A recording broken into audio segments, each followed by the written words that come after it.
ce sont plutôt les corps sans vie des Ivoiriens qui ont été comptés, hélas. Officiellement, l'on parle de plus de 3000 morts, sans oublier les milliers de nos concitoyens toujours en exil pour les uns et en prison pour les autres, du fait de cette même crise. Même les élections de 2015, qui ont eu lieu en l'absence du plus grand rival du président Alassane Ouattara, se sont aussi soldées par plusieurs morts et blessés. Les Ivoiriennes, Ivoiriens,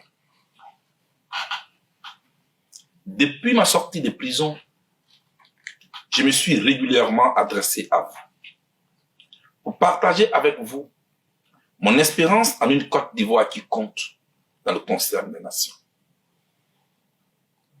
Ces différentes adresses m'ont aussi permis de vous exprimer mes inquiétudes ainsi que mes préoccupations en lien avec la situation sociopolitique de notre pays.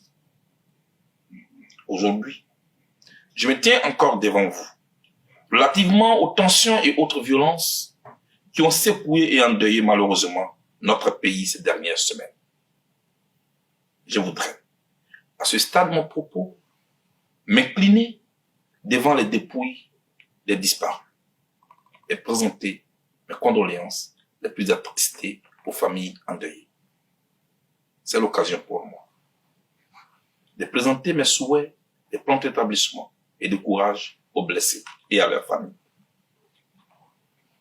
En effet, depuis la décision du président Alassane Ouattara de briguer un troisième mandat, la Côte d'Ivoire, notre pays, a renoué avec ce qui malheureusement s'apparente désormais à une culture électorale dans notre pays, c'est-à-dire la violence. Le troisième mandat du président de la République, s'il est le souhait des militants du RHDP, reconnaissons-le, est controversé, sinon conflictuel, en ce qu'il a déjà causé des morts et des blessés. Ce troisième mandat compte déjà ses premiers déplacés dans plusieurs localités de notre pays.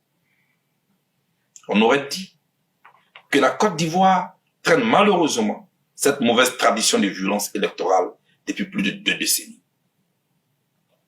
Elle a commencé avec quelques blessés en 1990, lors des premières élections multipartisanes, pour occasionner ses premiers morts en 1995 au compte du boycott actif. Le scrutin de l'an 2000 n'a pas fait d'exception, tant l'on se souvient encore des conditions dans lesquelles le président Laurent Gbagbo est parvenu au pouvoir, malgré sa large victoire à ces élections. En 2002, seulement 2 ans après les élections, une rébellion armée a endeuillé notre pays, pour des raisons que ses auteurs ont abondamment expliquées et sur lesquelles je ne compte pas revenir ici. Toujours est-il que les élections de 2010, qui avaient pour mission de normaliser et de stabiliser la vie politique, se sont muées en une guerre civile.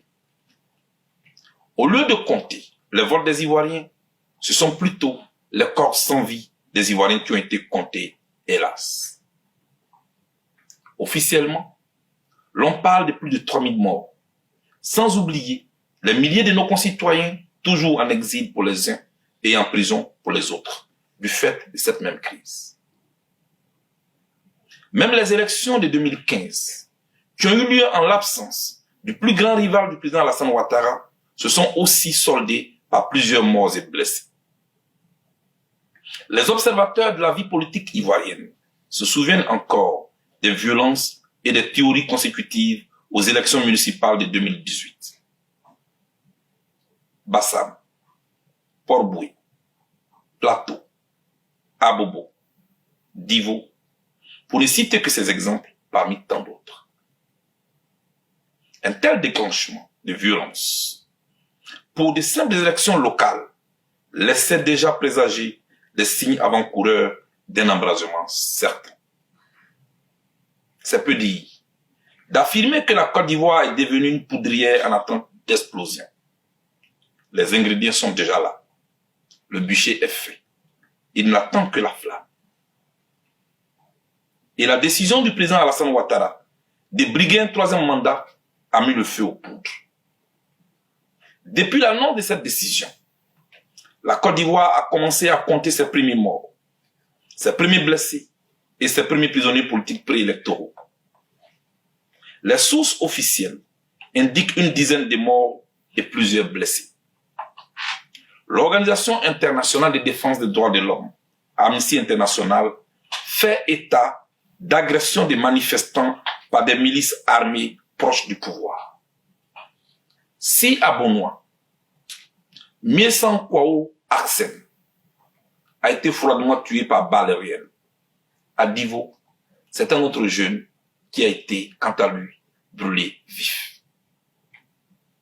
Bailly Alain Junior, originaire du village de Grand Bellam, dans la sous-préfecture de Djibiroua, a été tabassé par des jeunes miliciens.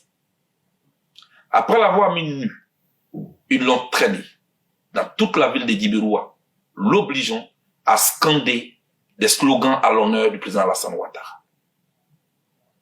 Cette scène de torture et d'humiliation s'est déroulée sous la houlette de M. Sir Kambou, connu sous le sobriquet de Harley, président de la jeunesse du RHDP, parti au pouvoir à Djibiroua.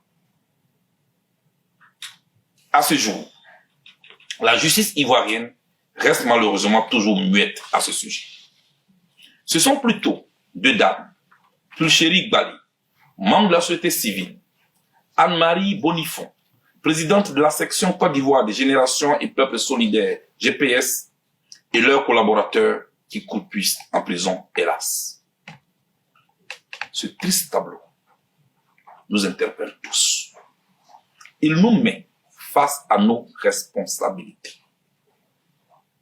Compter des blessés et des morts avant, pendant et après les élections n'est pas une fatalité en Côte d'Ivoire. C'est pourquoi, comme je l'avais déjà fait en 2010, je voudrais, pendant qu'il est encore temps, tirer la sonnette d'alarme. Plus que jamais, notre pays est en quête d'unité.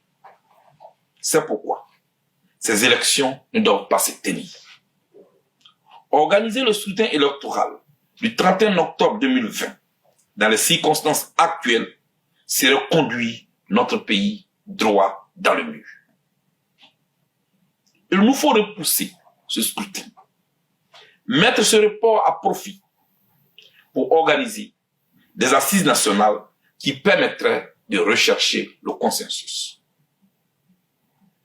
Ces assises nationales seront, à mon sens, l'occasion de réunir autour d'une table les forces vives de la nation pour discuter des sujets, même les plus fâcheux.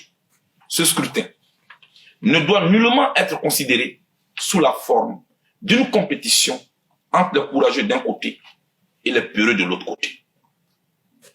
Il s'agit plutôt ici que nos égaux en souffrent, de rassembler les filles et fils de la Côte d'Ivoire en vue de sauver des vies humaines et de construire une Côte d'Ivoire réconciliée avec ses institutions. Pour une Côte d'Ivoire ambitieuse et unie dans sa diversité, source de notre richesse, il ne faut pas avoir peur de doter notre pays d'une commission électorale libre, libre de toute influence du pouvoir et des politiques. Il ne faut pas avoir peur des élections transparentes et inclusives. Il ne faut pas avoir peur de doter notre pays d'institutions crédibles et impersonnelles. Il ne faut pas avoir peur de nommer un juge indépendant à la tête du Conseil constitutionnel. Il ne faut pas avoir peur de libérer la parole politique pour que s'exprime la pluralité. Il ne faut pas avoir peur de la confrontation des idées. Il ne faut pas avoir peur de l'audit de la liste électorale pour la rendre crédible.